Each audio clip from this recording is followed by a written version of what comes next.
Good evening, revelers in the dark. This is GM Danielson. Please, shut the library door. The drafts in Castle Danielstein are severe. Not that I care, but I wish to restrict them to certain parts of the castle. Come here. Yes, come here. Do not be afraid. I do realize the late hour, but I have something very important to relate. As I'm sure you noticed on your arrival here, the grounds of Castle Danielstein are extensive. Too extensive, I fear, now that I live alone. A large castle I do not mind, but vast grounds are not so fine. And the forest here is so dark and wild, untamed, some say haunted. It's no longer alive or tenanted anymore as it once was long ago. To the point, I had a request to put the old forest to good use again. Specifically, someone wishes to use the Haunted Clearing for a podcast-type show about horror stories told round a campfire. He has put out various invitations over the past month and has instructed me to send anyone arriving here to the clearing. No, you need not fear me. Perhaps this lonely castle, but not the clearing. Your host has spent a great deal of time here of late, taming the wild undergrowths and overgrown forest floor to make his little location quite perfect for his requirements. All you need do is accept the invitation. If you go back down the main hallway to the east stair, then down to Groansick Hall, you shall find my carriage already awaiting you. Take it, I pray. Leave a troubled old vampire alone. Enjoy yourself. I assure you that you will return after tonight. Now run along. Run along.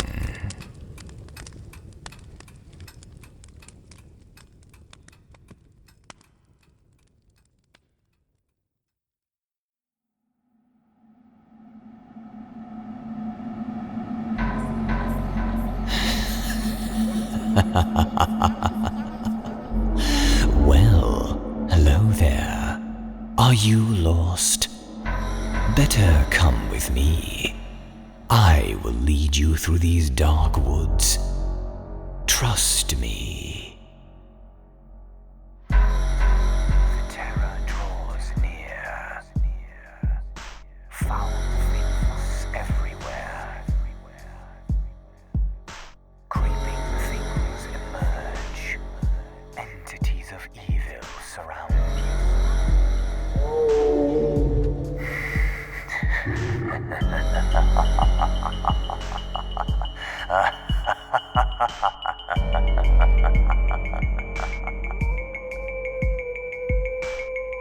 No need to fear. Trust me.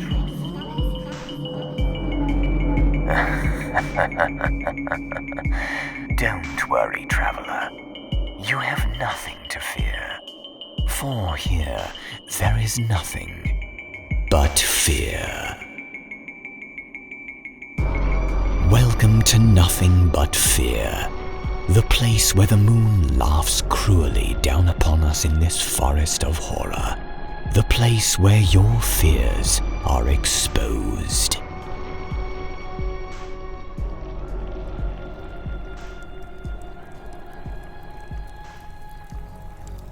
Come, join me round the campfire. Spring, though she be in the air, has not taken the chill edge off this cold night. You will pardon me if I don't just rub my hands with glee. Hardly from the cold, though it is penetrating. Rather from excitement. For tonight we begin our long nightly journey with this inaugural episode.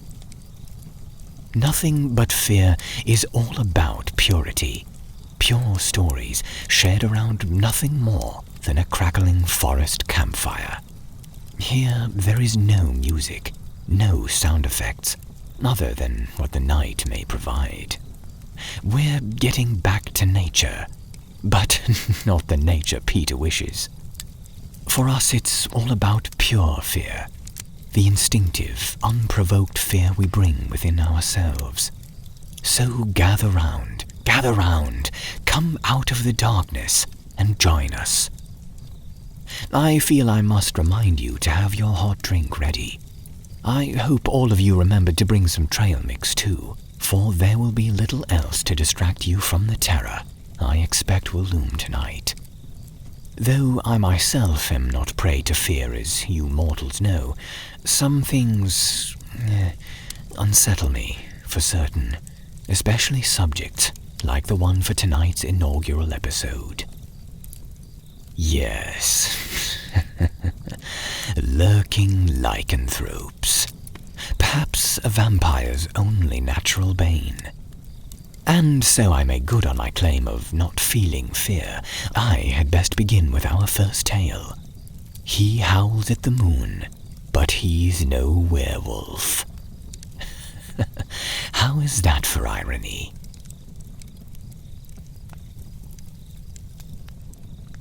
I live in a small village called Milam in Norfolk.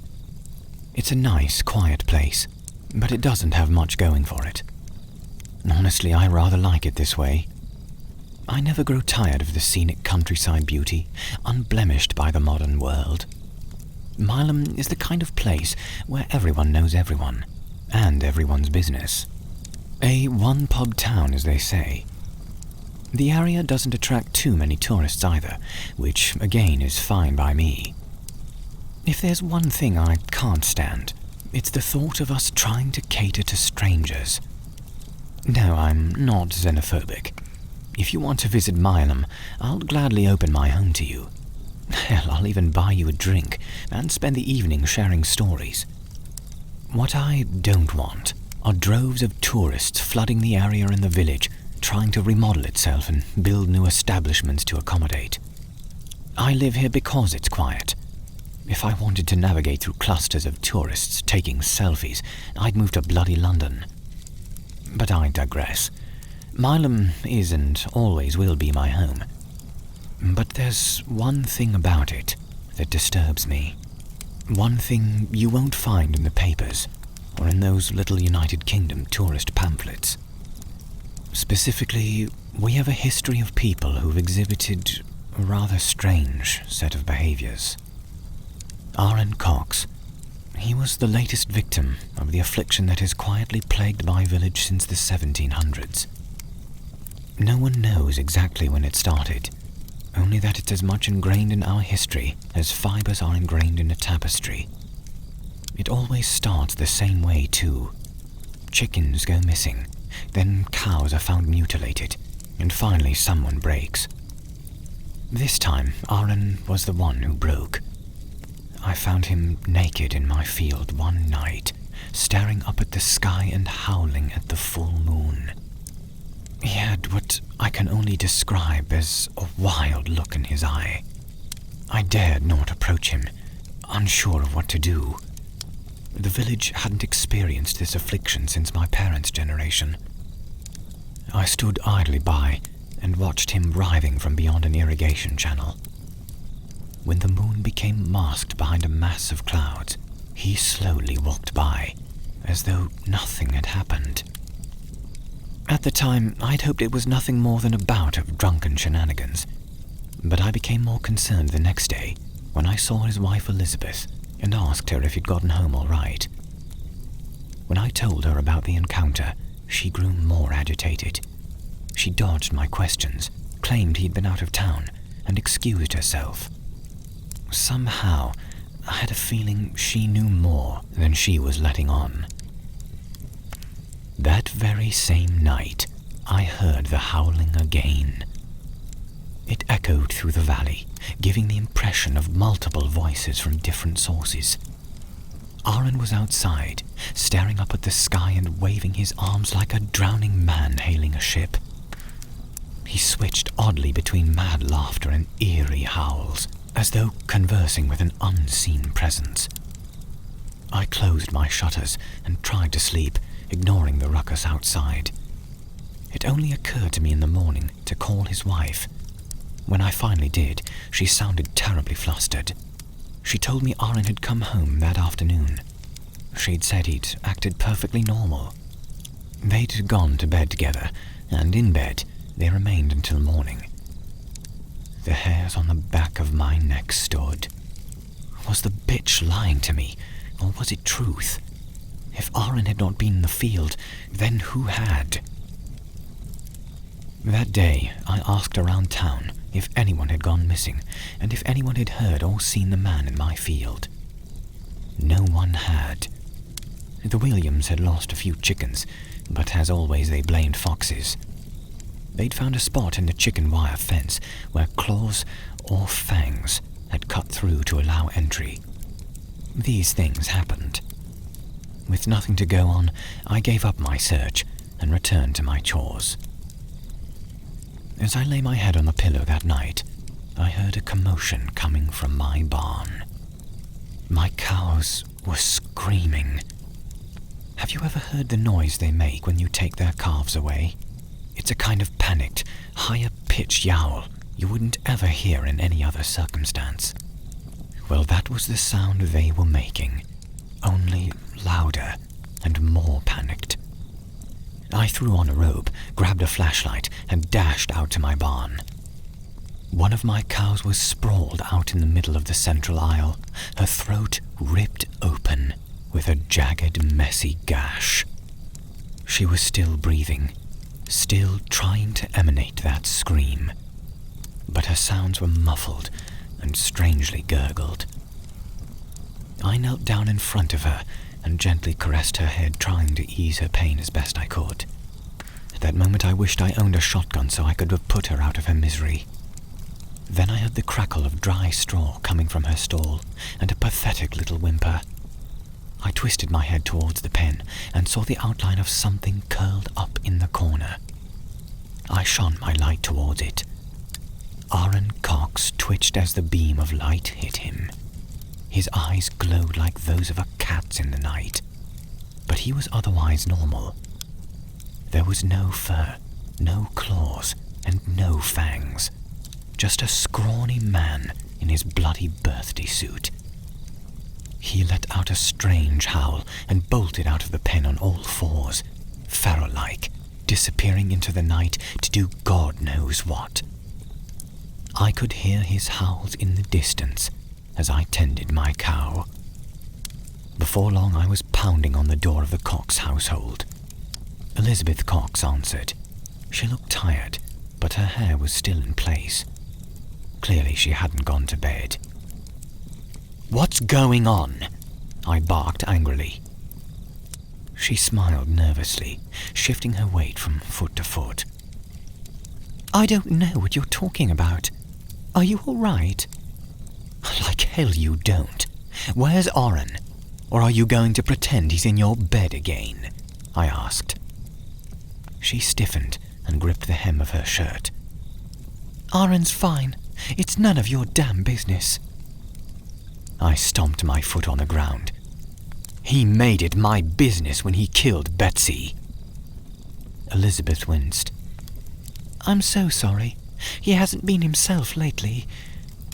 She trailed off, lowering her gaze in shame. "Was he even with you yesterday, or was that a lie?" I said. She didn't answer. "Do you know what's going on with him?" I pressed. I... She paused, looking uncomfortable. She moved aside and motioned me to follow her into the living room, so I did. "It's the moon," she whispered. "The moon?" She nodded. "He said he can hear it calling to him. I know it sounds mad. Please, I don't want him to get locked up. It'll pass. I'm sure it'll pass. He's just sick. Haven't your parents ever told you about this? It happens sometimes. They..." Her eyebrows came together. She held her breath and tensed. Sometimes they get better on their own. I leaned against the wall, remembering the stories my parents had told me. Stories of people going mad, tiny outbreaks of some sort of disease, they thought. It hadn't happened in so long. It was assumed they were cases of mad cow disease, or something of that sort. But back then, they hadn't the tools to test for it yet. Could this be what was happening now? Aren clearly needs to get help, I told her. She shook her head. It'll pass, I promise. I don't want to risk him getting institutionalized. I promise I'll keep him inside from now on. Reluctantly, I relented. As long as he stayed away from my livestock, it didn't really matter to me what he did. Besides, I didn't want to be the one who had one of the village's beloved citizens sent to the loony bin. It would get out, people would talk, I would get shunned, and so would Elizabeth. I didn't want that for her or me, so I promised to keep quiet.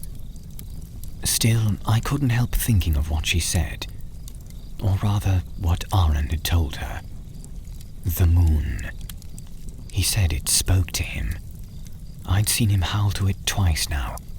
I'd seen him so completely entranced by it that he didn't notice my presence at all. I'm sure you've heard the term lunatic before, right? Do you know the origins of the word? Lunatic comes from the Latin word luna, the moon. They used to think the moon caused all mental illnesses. Something about its light keeping people awake at night, making people lose their minds. And when you think about it, is it that impossible? If the moon is strong enough to influence the tides, just imagine what it can do to the human body. Think about it. We're comprised of around 70% water, or so the scientists say. Really, it's almost silly to think that the moon can't affect us. And in Mileham, a little village so far from the bright city lights, the moon seems to glow twice as strong. What I'm trying to say is that when I woke up early this morning, with blood and chicken feathers caked on my lips, when I felt how sore my throat was, when I saw the moon shining through the clouds and felt the distant magnetic hum it emitted, I understood. It's beautiful. The curve of it, the deep craters that scar its silver surface. They leave me with this feeling of admiration welling inside me. They leave me with a desire. No. A need to go outside and greet it. It shines so bright. It's so beautiful. I understand now. There's nothing wrong with getting a little moonstruck.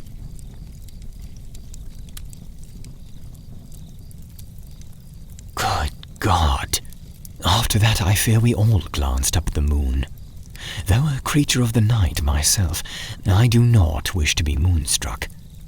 And on a night like this, with such a sallow moon in the sky, it is hard not to wish to hide under these trees and prevent its rays from touching us. It would seem that not only lycanthropes feed off the power of the white face in the sky, as Gollum would call it.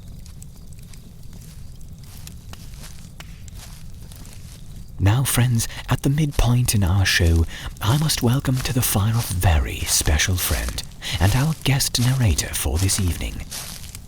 Sit with us for a spell, Arka Chakraborty. Good evening, GM. Oh, and fellow listeners. Yes, and a very good evening it has already been. So glad you could join the show, Arko, as our inaugural guest narrator and host. GM, it's a pleasure and honor. As a fan of Fear myself, I am as any such person would be. Delighted. That is all too true, Arko. And you are more than a fan of Fear, I dare say. You're a creator of it. Like me, you are the host of your own domain of horror. Before we begin with your tale, acquaint our listeners with your channel. Well, GM, My habit of digging deeper into the unknown has recently landed me into a spot of bother. You see, I have become possessed by an ancient demonic entity, which compels me to churn out horror narrations and other related content every week. Well, don't get me wrong. Not that I'm averse to it, of course, but... but still... But still, I have to dwell inside this pathetic excuse for an organism. Pay no heed to what this human says, fellow denizens of darkness. Tune into my channel, The Sound of Fear, as I, the great Kroni, bring you tales that will haunt the very core of your soul. And further empower me to usher a new age on this world, ruled by fear.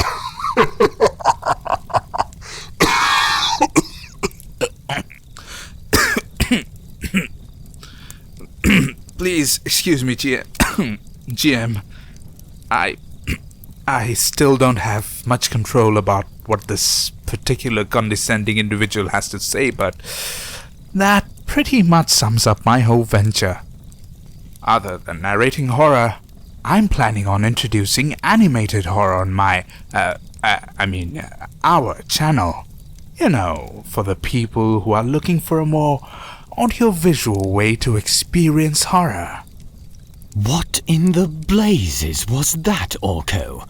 I must say, when I invited you here, I did believe I was getting one guest and not two, especially one not so diabolical as seems to reside in... Anyway, GM, I don't want to keep the fans waiting. Let me share another tale concerning tonight's subject while you tend the fire. It dims as we speak, and I fear we shall need it as the night waxes. Regale us, Orko, with, please don't, while I take a clean pair of shorts. Perhaps so.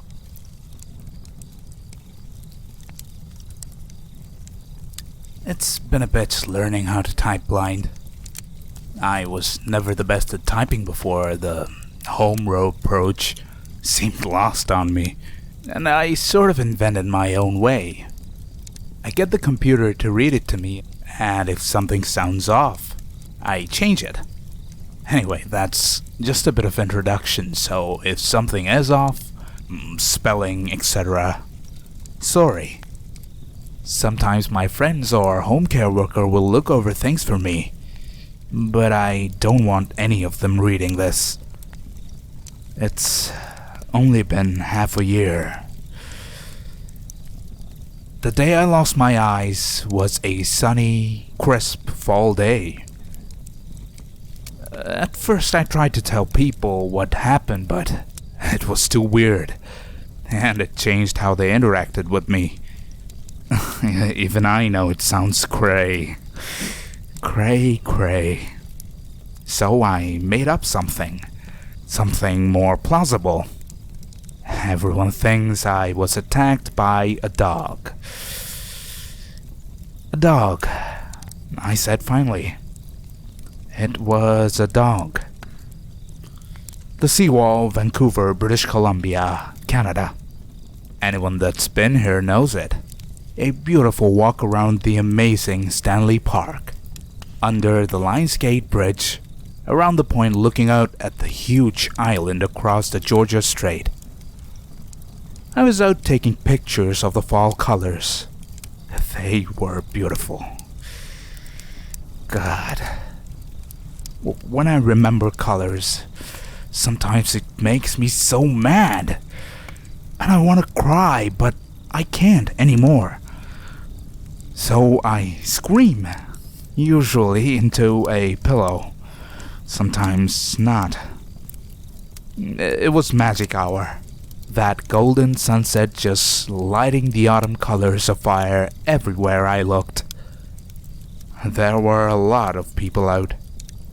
The seawall is a popular place for joggers, bikers, people walking dogs, fellow photographers, all sorts of people out just enjoying the day.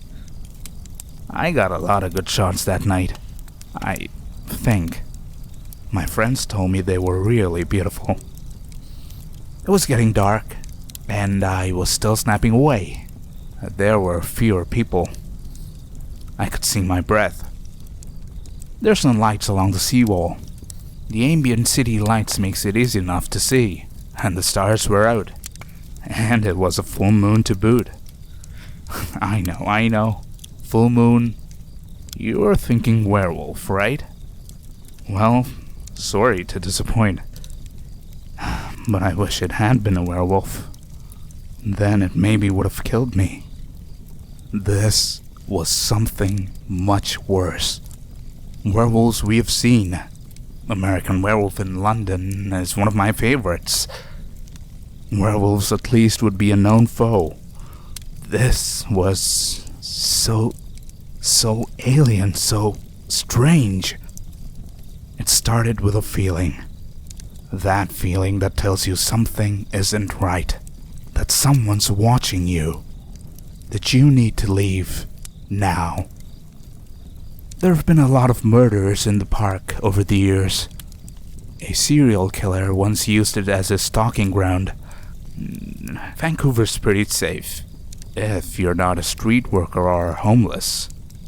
But sometimes, you get that feeling, and you know you're not safe. And I started to leave. I was pretty much in the middle of the walk, though. I could go all the way around the park or cut through on the trails. Nuts to that. The woods at night with that feeling? Hell no. I took the clockwise way around, under the bridge. That's when I heard the whispering. Even with that feeling, if you hear someone in trouble, you stop and check it out. At least I did. Whispering for help. Please, help. In the woods, just in the bushes, still green, not yet covered by the fall leaves. It wasn't far. I saw someone crouched on the ground, head turned down, whispering. Whispering at something, someone. The thing, how to describe it? It was like a child, but wrong. Its head was way too small. Its back was all bent and bony looking under a really big t-shirt. It crouched over someone. They weren't moving. Their eyes were gone. Bloody holes in their head. The thing whispered at the body. Help me. Help me, someone. It said in this rasping voice that made my teeth hurt. I was frozen in place. When you see something unexplainable, you think you'd run. But really, you sort of want to keep looking until it makes sense. So you can see that it's not really what it appears to be. Until it's not a monster eating someone's eyes. The thing looked at me. It was dark in the trees, but I could see the glisten of blood on its too small a face. Its eyes were gone. Not bloody, just black holes. Help me, it whispered. I backed up. It stood. Its legs were too long for its body. It took frighteningly fast steps towards me. I stumbled out onto the seawall and began to run. It overtook me in seconds and leaped on my back, pulling me to the ground. It flipped me around and crouched over me. Please, don't, please, I said, breathless. Its face was terrible to look at. Without eyes, where should I look? How could I plead for my life? Please, don't, I said again. It whispered at me then. Leave.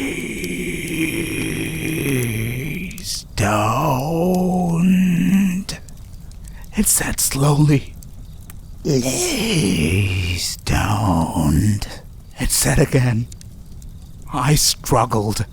Its head struck down at me with such force, it made me see stars. Then, all of a sudden, its face was pressed against mine, and I felt its hot tongue slip inside my eyelid, under my eyeball, probing. And then it sucked, and my eye was gone. It nipped its teeth together and threw its head back to swallow my eye. My eye. I whimpered. It brought its face back down to mine again. "No!" I shouted, trying to push it away. It was impossibly strong. "Please, no!" I said as it opened that hideous mouth. I wrenched my head to the side, trying to avoid that awful mouth. It pressed into me and kept me still. This one it had to fight for. It ended up with more than just my eyeball. But hey, at least I tried. My eyes gone. My face was wet with blood. It started licking me. I started to feel weak. That hot, disgusting tongue lapping over my cheeks. Sharp, rasping licks that stung in spite my greater injury. And then I heard them. The sound of running. Someone shouted. It leapt away from me. I only heard the first 2 steps it took into the woods, and then it was gone. The people that came to my aid were mostly helpful. One called 911. One tried to put his best effort to comfort me, telling me everything would be okay. Just lay back. Help is on the way. The sound of the third person vomiting is what made it head home, just before I passed out. And I knew it was real. The hot blood on my cheeks smelled funny. I'd never smelled my own blood before. Anyway, ambulance, hospital, recovery, blah blah blah. The expected, the boring. Talking to the police was interesting. The body in the woods, it wasn't much help. They referred me to a psychologist who came to me in the hospital until I was okay to go home. It was a dog. Must have been a dog.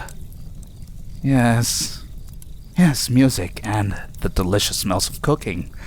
All these other wonderful things to experience without sight.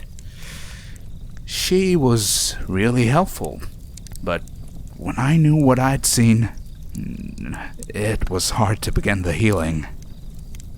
And then I went home. I knew adapting to life without eyes was going to be difficult. And that was before I realized that my encounter with the thing was not limited that one terrible night.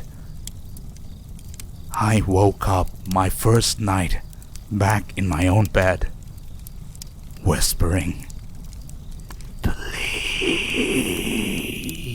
don't." It said it was at the corner of my room. I'm not entirely sure about this part. See, no denying that I was attacked, and my eyes are gone.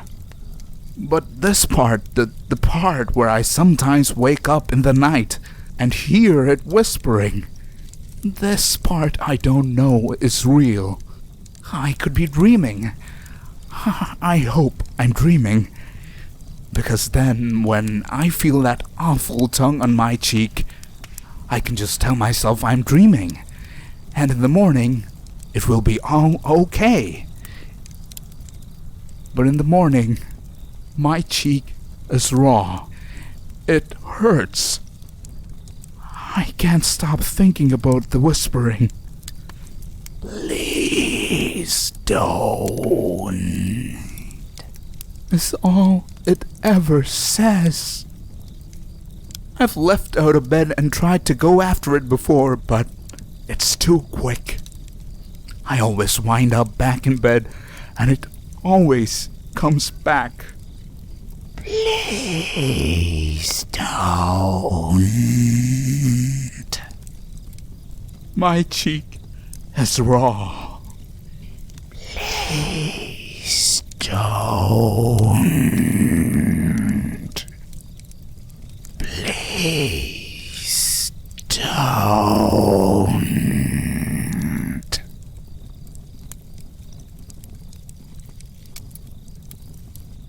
And I was certain werewolves were a vampire's greatest bane. Orko, you have detailed a creature that I fear even more. A creature I think Silver wouldn't even slay. Perhaps I should rename this episode Lurking Super Lycans. Perhaps so. Well, I certainly believe there are far worse things in the dark of this world. H.P. Lovecraft detailed many of them, and hinted at so many more. But you remind me of a dear author of mine, Orko. Dare I say we must convene to discuss this Lovecraftian matter of monsters further? Perhaps in the near future? It is a discussion that can only be settled with more stories. Nothing brings me greater pleasure than the spreading of fear. And speaking of which, it's best we continue warding off the strange darkness of this forest with yet another tale. The night wanes, and I fear, though vampire I am, I hunger for the dawn on this night, at least concealed in my coffin.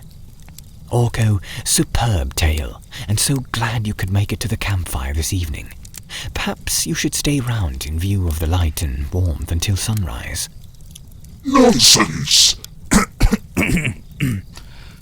A horror narrator like yourself should know that the dark poses no real threat to a curator of fear like myself. And I must return to my own dwelling to stir that pot of doom I have left simmering.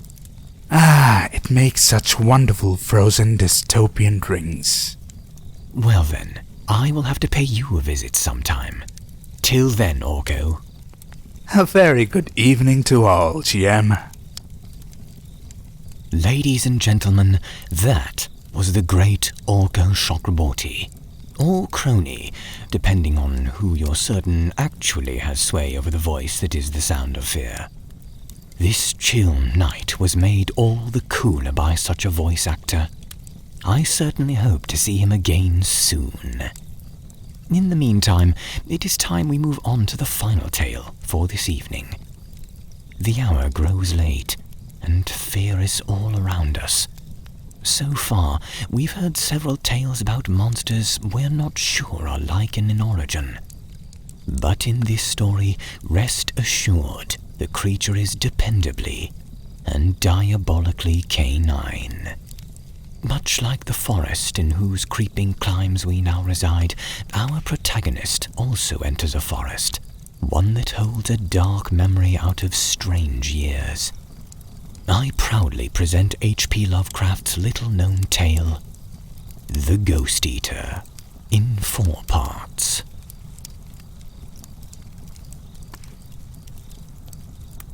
Part the first. Moon madness? A touch of fever? I wish I could think so. But when I am alone after dark in the waste places where my wanderings take me, and hear across infinite voids the demon echoes of those screams and snarls, and that detestable crunching of bones, I shudder again at the memory of that eldritch night. I knew less of woodcraft in those days, though the wilderness called just as strongly to me as it does now. Up to that night, I had always been careful to employ a guide, but circumstances now suddenly forced me to a trial of my own skill.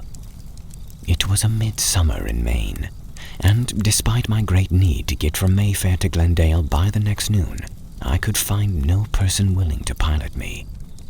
Unless I took the long route through Petowasit, which would not bring me to my goal in time. There would be dense forests to penetrate. Yet whenever I asked for a guide, I was met with refusal and evasion. Stranger that I was, it seemed odd that everyone should have glib excuses. There was too much important business on hand for such a sleepy village, and I knew that the natives were lying. But they all had imperative duties, or said that they had, and would do no more than to assure me the trail through the woods was very plain, running due north, and not in the least difficult for a vigorous young fellow. If I started while the morning was still early, they averred, I could get to Glendale by sundown, and avoid a night in the open. Even then I suspected nothing. The prospect seemed good, and I resolved to try it alone. Let the lazy villagers hang back as they might. Probably I would have tried it, even if I had suspected, for youth is stubborn, and from childhood I had only laughed at superstition and old wives' tales. So before the sunset was high, I had started off through the trees at a swinging stride, lunch in my hand, Guardian automatic in my pocket, and belt filled with crisp bills of large denominations. From the distances given me and a knowledge of my own speed, I had figured on making Glendale a little after sunset. But I knew that even if detained overnight through some miscalculation, I had plenty of camping experience to fall back on. Besides, my presence at my destination was not really necessary till the following noon. It was the weather that set my plans awry. As the sun rose higher, it scorched through even the thickest of the foliage and burned up my energy at every step. By noon, my clothes were soaking with perspiration, and I felt myself faltering in spite of all my rash resolution. As I pushed deeper into the woods, I found the trail greatly obstructed with underbrush, and at many points nearly effaced. It must have been weeks, perhaps months, since anyone had broken his way through, and I began to wonder if I could, after all, live up to my own schedule.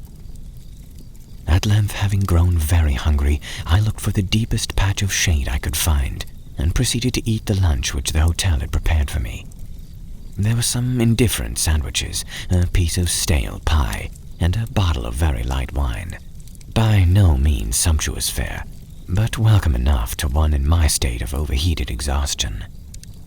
It was too hot for smoking to be of any solace, so I did not take out my pipe.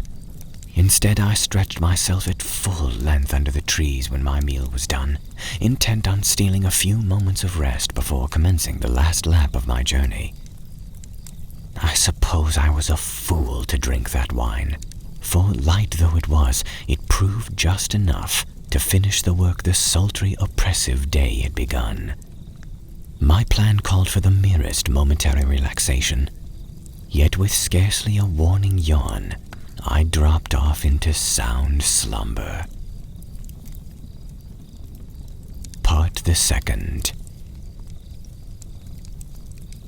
When I opened my eyes, twilight was closing in about me. A wind fanned my cheeks, restoring me quickly to full perception. And as I glanced up at the sky, I saw with apprehension that black, racing clouds were leading on a solid wall of darkness, prophetic of violent thunderstorm.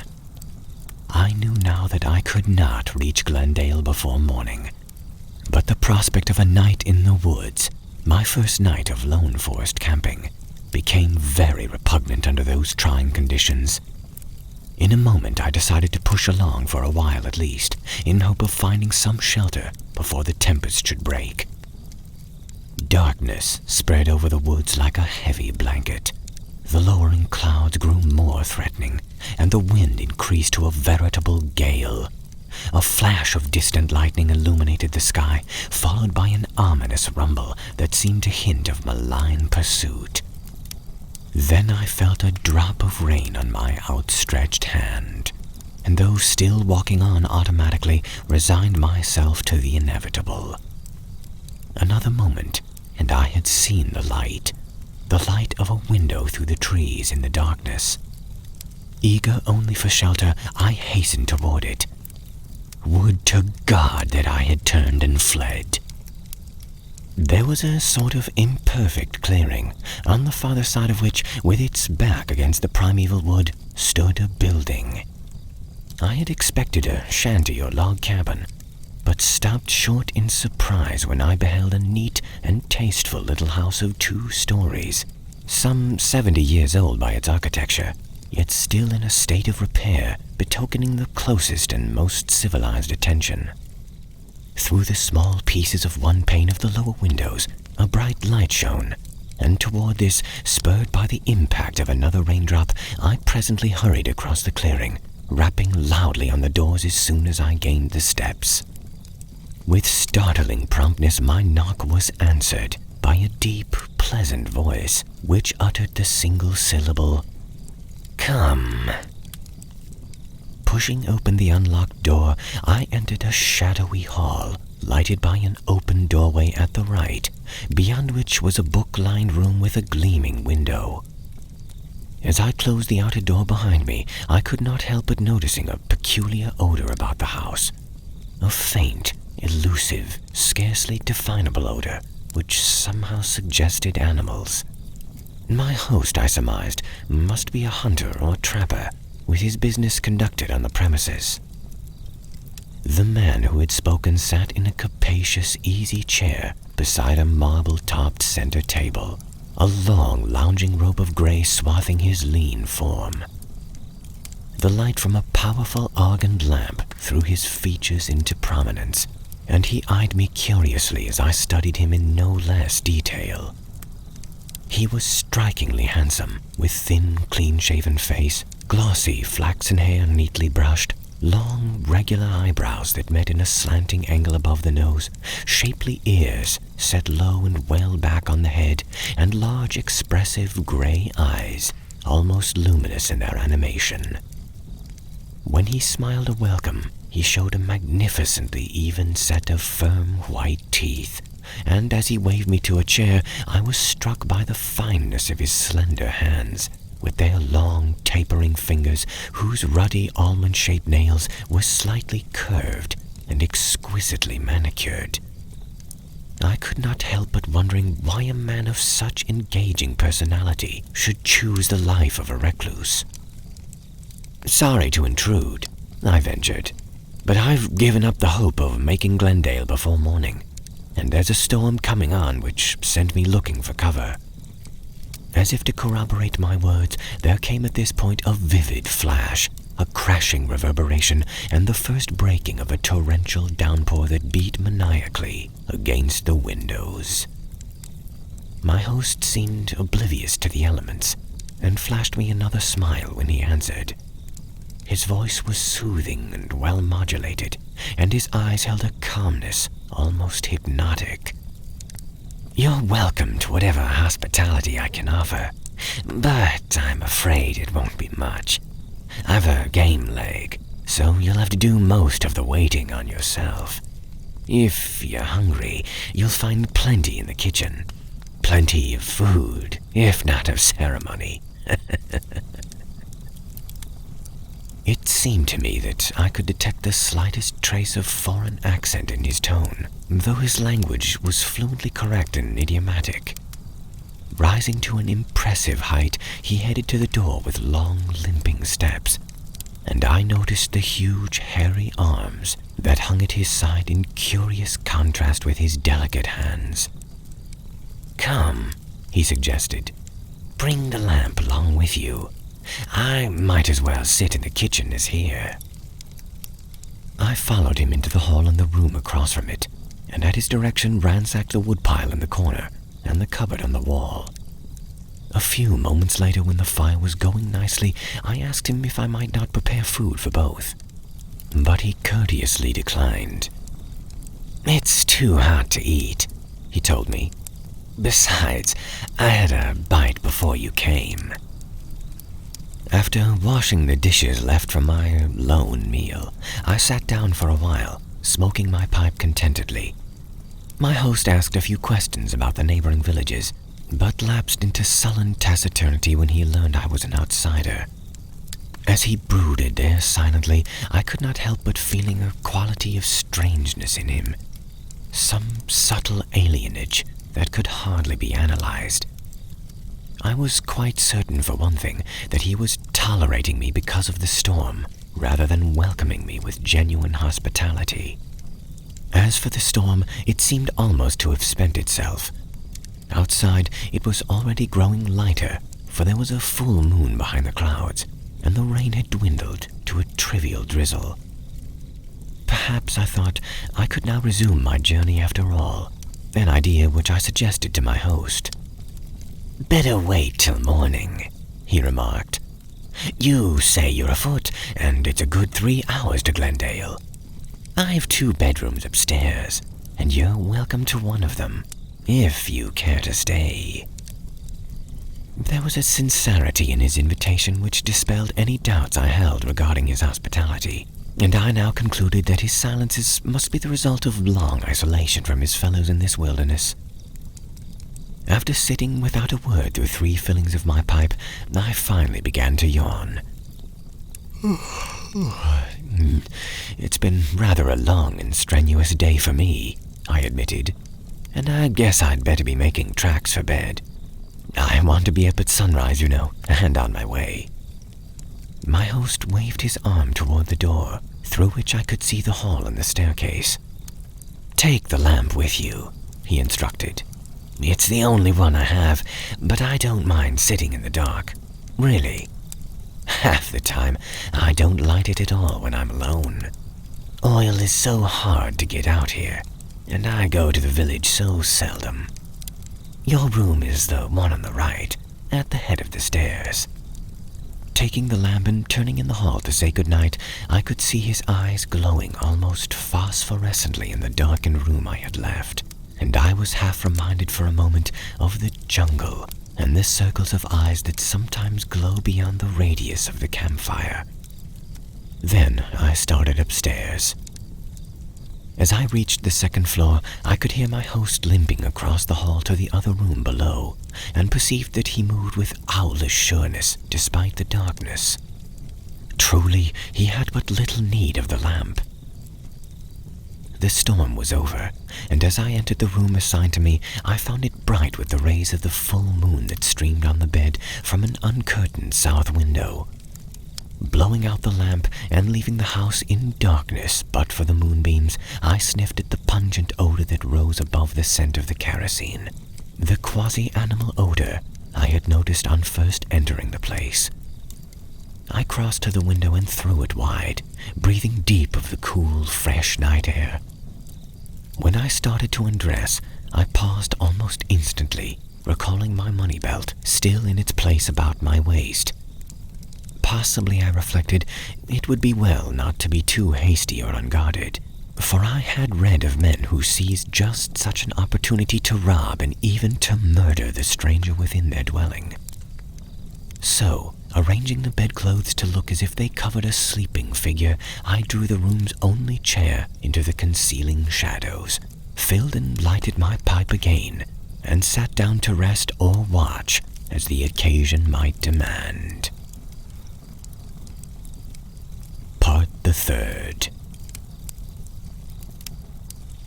I could not have been sitting there long when my sensitive ears caught the sound of footsteps ascending the stairs.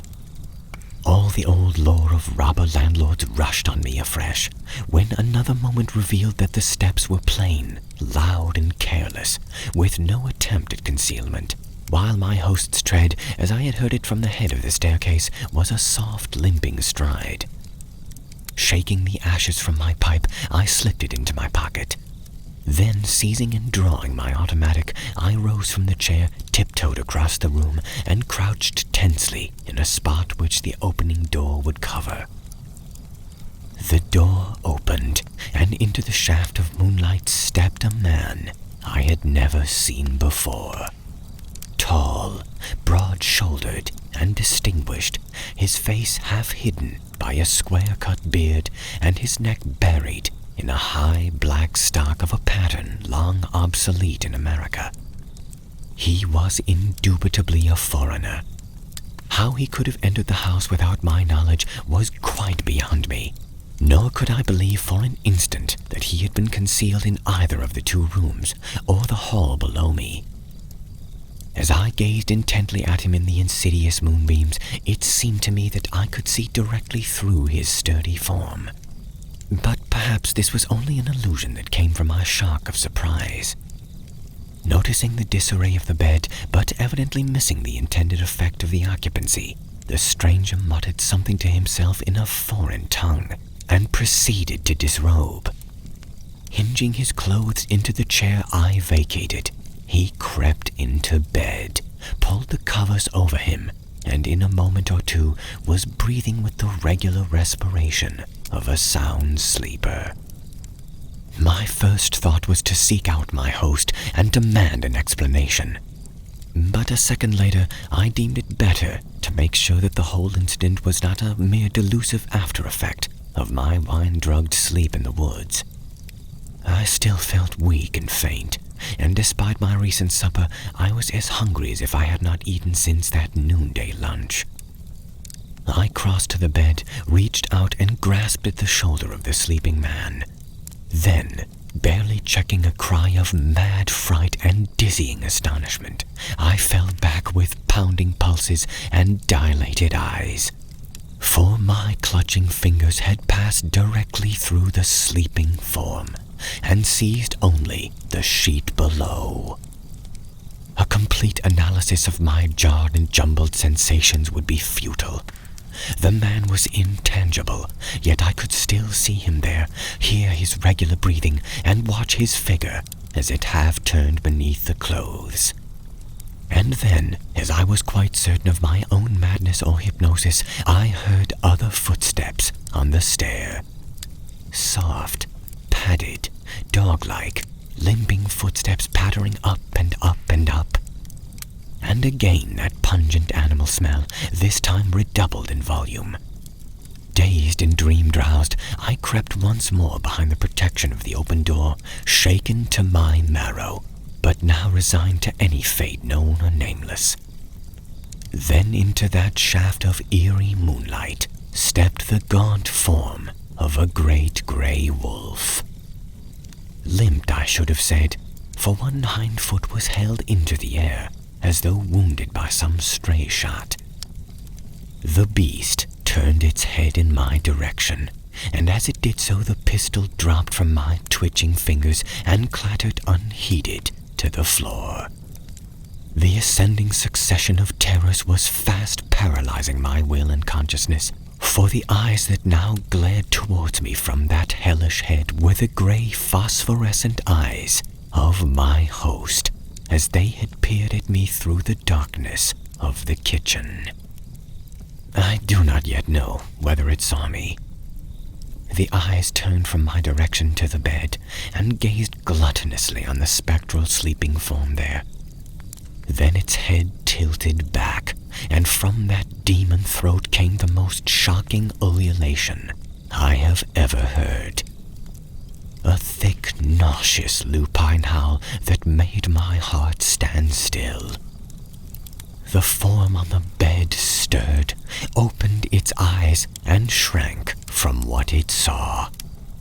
The animal crouched quivering, and then, as the ethereal figure uttered a shriek of mortal human anguish and terror that no ghost of legend could counterfeit, sprang straight for its victim's throat, its white, firm, even teeth flashing in the moonlight as they closed on the jugular vein of the screaming phantasm. The scream ended in a blood-choked gurgle, and the frightened human eyes turned glassy. That scream had roused me to action, and in a second I retrieved my automatic and emptied its entire contents into the wolfish monstrosity before me. But I heard the unhindered thud of each bullet as it embedded itself in the opposite wall. My nerves gave way. Blind fear hurled me toward the door, and blind fear prompted the one backward glance in which I saw that the wolf had sunk its teeth into the body of its quarry. Then came the culminating sensory impression and the devastating thought to which it gave birth. This was the same body I had thrust my hand through a few moments before. And yet as I plunged down that black nightmare staircase, I could hear the crunching of bones. Part the 4th. How I found the trail to Glendale, or how I managed to traverse it, I suppose I shall never know. I only know that sunrise found me on the hill at the edge of the woods, with the steepled village outspread before me, and the blue thread of Chautauqua sparkling in the distance. Hatless, coatless, ashen-faced, and as soaked with perspiration as if I had spent the night abroad in the storm, I hesitated to enter the village till I had recovered at least some outward semblance of composure. At last I picked my way down the hill and through the narrow streets with their flagstone sidewalks and colonial doorways, till I reached the Lafayette House, whose proprietor eyed me askance. "Where from so early, son? And why the wild look?" I just came through the woods from Mayfair." You came through the Devil's Woods last night and alone?" The old man stared with a queer look of alternate horror and incredulity. "Why not?" I countered. I couldn't have made it in time through Pottawisit, and I had to be here not later than this afternoon. "And last night was full moon. My God!" He eyed me curiously. "See anything of Vasily Ukranikov or the Count?" "Say, do I look that simple? What are you trying to do? Jolly me?" But his tone was as grave as a priest's as he replied, "You must be new to these parts, Sonny. If you weren't, you'd know all about the Devil's Woods, and the full moon, and Vasily and the rest." I felt anything but flippant, yet knew I must not seem serious after my earlier remarks. "Go on. I know you're dying to tell me. I'm like a donkey, all ears." Then he told the legend in his dry way, stripping it of vitality and convincingness through lack of coloring, detail, and atmosphere. But for me it needed no vitality or convincingness that any poet could have given. Remember what I had experienced, and remember that I had never heard of that tale until I had that experience and fled from the terror of those crunched phantom bones. There used to be quite a few Russians scattered betwixt here and Mayfair. They came after one of their nihilist troubles back in Russia. Vasily Ukranikov was one of them, a tall, thin, handsome chap with shiny yellow hair and a wonderful manner. They said, though, that he was a servant of the devil, a werewolf, and eater of men. He built a house in the woods about a third of the way from here to Mayfair and lived all alone. Every once in a while, a traveler would come out of the woods with some pretty strange tale about being chased by a big wolf with shining human eyes, like Ukranikov's. One night, somebody took a pot shot at the wolf, and the next time the Russian came into Glendale, he walked with a limp. That settled it. There wasn't any mere suspicion now, but hard facts. Then he sent to Mayfair for the Count. His name was Fyodor Chenevsky, and he had bought the old gambrel-roofed Fowler place up from State Street to come out and see him. They all warned of the Count, for he was a fine man and a splendid neighbor. But he said he could take care of himself all right. It was the night of the full moon. He was brave as they make them, and all he did was to tell some men he had around the place to follow him to Vasily's, if he didn't show up in a decent time. They did. And you tell me, Sonny, that you've been through those woods at night? Sure, I tell you. I tried to appear nonchalant. I'm no count, and here I am to tell the tale. But what did the men find at Ukranikov's house?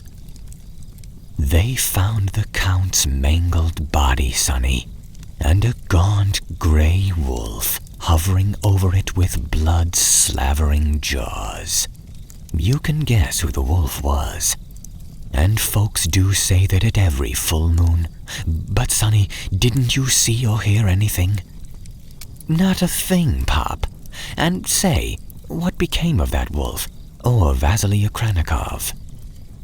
Why, son, they killed it, filled it full of lead and buried it in the house, and then burned the place down.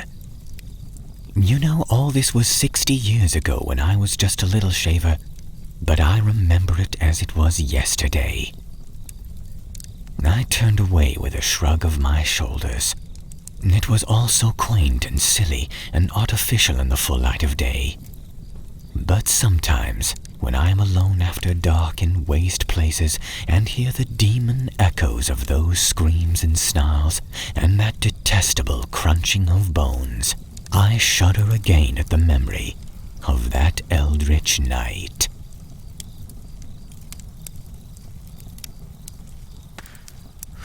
I don't know about you, listeners, but something tells me that even though the townspeople filled Ukranikov's body with lead, he might still come back to haunt the Fey world. I trust my fears are warranted too. Why, you ask? The text never said they shot him with silver bullets. Yes, and if my knowledge of lichen folk is correct, then Ukranikov is likely to rise again like the beast in an American Werewolf in London. In view of this dim prospect, I suggest we return to our abodes until next time. Here, let me douse the fire. Make sure to gather your things, and trust to the trail with the flashlight I hope you remembered to pack. Just don't rely on the moonlight as a guide. Stay under these darksome and gnarly trees. Something tells me they offer greater comfort than the leering lunar face in the sky.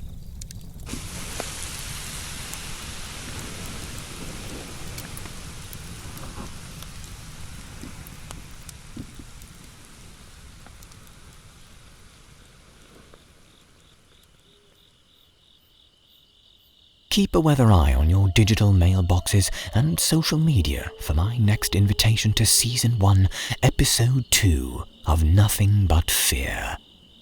Don't forget to subscribe to my channel if you haven't yet, and to Arka Chakraborty's The Sound of Fear for even more horror.